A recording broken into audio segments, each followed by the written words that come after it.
Hello and welcome back to Bookish, and welcome back to my Saturday Hodgepodge, my weekly wrap-up of my bookish activity, reading, etc.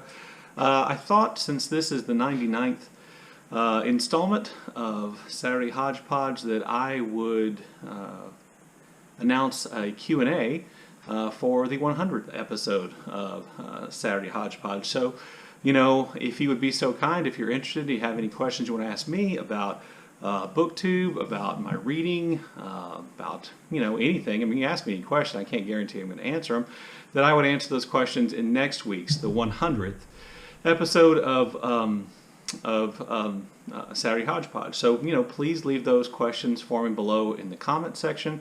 Really appreciate it. By the way, I did see that Marc over at Book Time with Elvis had announced a Q&A on his channel as well. I'll leave a link to his video down below. He is celebrating a subscriber count, and I believe also that he's made 100 videos. So I feel a little bit like I'm copying Marc here, but I kind of wanted to do this. So, if you ask me questions, I will answer them. I wanted to also, I never do hauls on my channel, except I do want to mention that I got BookTube's own Marc Nash's new novel recently, Stories We Tell Our Children, with this amazing cover art with book burning going on and kind of a pleasant family campfire setting. Looking forward to getting to that, hopefully in August. That's my plan. In addition to that, I decided I was kind of inspired by Silje over at her channel to make a vlog. Now, Silje makes the absolute, I think, best vlogs. She and Doris from All the Books make the best vlogs, but Silje has the advantage of, for me, the advantage of living in Norway and getting to shoot some incredible outdoor footage in and around the town where she lives in Norway. So I'll leave a link to her channel down below too, as well as to Marc's channel. But I decided to do a vlog for this week's kind of reading catch-up, and so here that vlog is right here.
One of the other things that I do on my Saturday Hodgepodge quite frequently is I talk about music that I've been listening to. And this week's story of music has or this week's music has kind of a story behind it. As you may know, I've been kind of dealing with some fairly strong feelings of nostalgia as I approach my mid-50s. And one of the things that I was, in addition to dealing with nostalgia, that automatically brings up, questions about the accuracy of my own memory. So when I was in college, I went to college at Stevie State University in Nacogdoches, Texas, which is a small town. And it was a town that really only had 3 bars / nightclubs, and really only one of them was probably a proper bar, and it was called Crossroads. You may notice they have on a new t-shirt today, and this is my t-shirt that I found from Crossroads, which is a part of the story. So Crossroads was a great kind of dive bar, hoster of musical acts. A great place, a great really tiny venue to go listen to live music. And I was convinced that the Pixies had played Crossroads at some point. So an attempt to try to find out if the Pixies had actually played Crossroads, because in my mind they had, and keep in mind Crossroads is a bar, and also, by the way, Crossroads, the bar, was only really a few blocks from the house that I rented in college, so we were there with some regularity. Anyway, in fact, in doing research to find out if the Pixies had actually played Crossroads, I found out A, that they hadn't, and I confused the Pixies in my mind with another band, which will come up in a minute. But I learned that Crossroads had been torn down, and I found an outlet that sells these Crossroads t-shirts. So Crossroads has been torn down. A bit of my college experience has been eliminated. A great kind of live music venue is gone, and so I was feeling nostalgic about that, and so I thought the musical selections I would put in this week's Hodgepodge video would all be groups that had played Crossroads in order of the likelihood that you'd heard of them. So the first group I want to play is I want to put a link to their music in, is actually called the Judys. It's the Judys that I thought were the Pixies. Their most famous song was Guyana Punch. They're kind of a stripped down, I don't know if you call it post-punk, band of the mid-'80s that really was active in Houston more than any place else, but I'll leave a link to their song Guyana Punch down below. And then also there was a reggae band, I think it was based out of Dallas, which was called the Killer Bees. And when the Killer Bees showed up to play Crossroads, that was for me a really special occasion. They only came a couple of times, and they were a moderately successful reggae band, and so I'll put a link to their song titled The Valley down below as well. And then Eric Johnson, the guitarist Eric Johnson, once played Crossroads, and he has a song famous enough at least to have been in one of the versions of Guitar Hero a long time ago, and it's called Cliffs of Dover. I'll leave a link to that down below. And the most famous musical act, I think, undoubtedly to play Crossroads was Stevie Ray Vaughan. I've already included a link to Stevie Ray Vaughan's song, but I will do that here. Now, I didn't get to see Stevie Ray Vaughan at Crossroads because his career took off before I got to college, but I did see the other 3 bands there. But I'll leave a link to Stevie Ray Vaughan's song down below because you really can't have enough Stevie Ray. Anyway, there you go. There is my Saturday Hodgepodge for this week. Please, if you have questions, leave me a question down below. And as always, thank you for watching.